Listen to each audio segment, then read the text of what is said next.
Okay, this is a short mini lesson on the rhetorical strategy of rapport. And I love that these guys who created it, Abishai, Riley, and Raymond, did a great job of helping us know how to pronounce this correctly. It's rapport. You don't pronounce the T, okay? The T's there, but you don't pronounce it. So, what is rapport? How does it work? Why is it used by authors? How does it affect an audience? And how do you spot rapport? Hopefully, by the end of this presentation, you'll know all of those things. And credit goes out to these guys for putting together the bulk of the presentation. And I think they did a great job, so let's get started.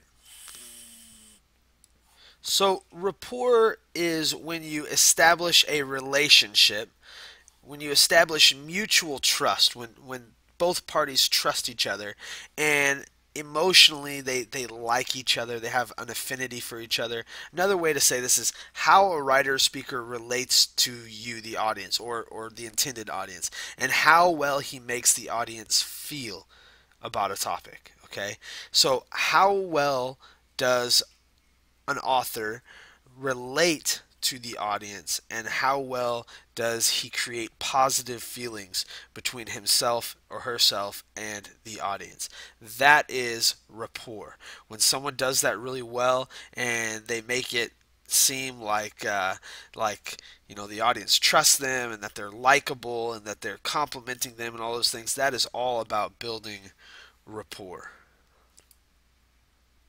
So, why does a writer or speaker use this? Writers and speakers use this to create a bond with the audience without actually knowing them. See, the trouble is when we read something, we're reading words on a paper, and the writer or speaker has to shine through and make that personal connection with the audience. Okay, so anytime you see a writer speaker trying to make that connection, trying to build that trust, trying to build that positive relationship with the audience, it's meant to be rapport. It's meant to take your guard down and make you more susceptible to their offer or proposition. Okay, rapport makes us feel like we're friends with the writer on the other side of the paper. So anything they do to make it sound more respectful, more likable, anything like that could be described as the use of rapport. Rapport makes the most sense when you see it, examples of rapport, and I like this one a lot. When the President of the United States of America says, "my fellow Americans," that is establishing rapport with the audience. The fact of the matter is, most of us do not know personally the President of the United States of America.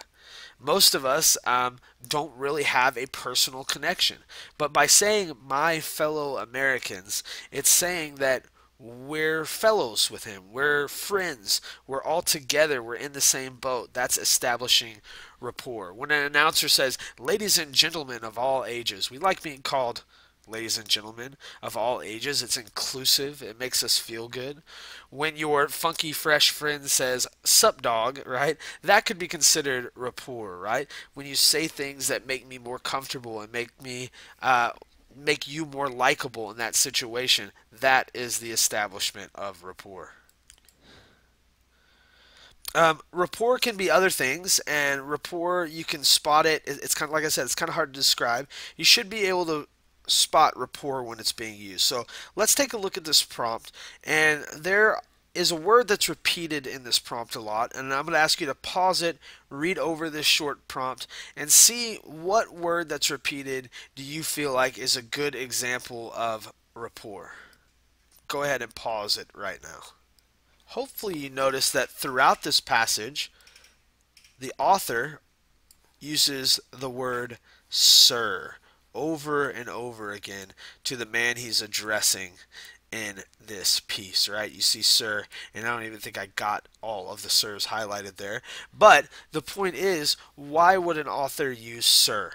It's a sign of respect to the audience, and even though he is disagreeing or kind of correcting the person he's writing to, it is a sign of respect. If they didn't use "sir" and they used "you," "hey you," that would not be respectful. Would we be as likely to accept the idea being presented to us? "Sir" is a sign of respect, and therefore it builds rapport with the audience.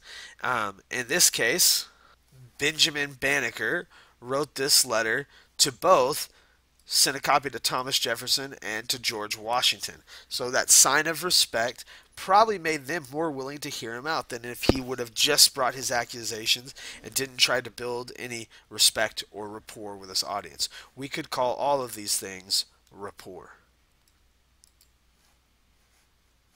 Hopefully you have a better idea of what rapport is and how it works. Again, all you're looking for when you look for rapport is the author or speaker trying to create a positive relationship or a respectful relationship with the audience by using certain words and phrases. If you see that happening, you've spotted rapport.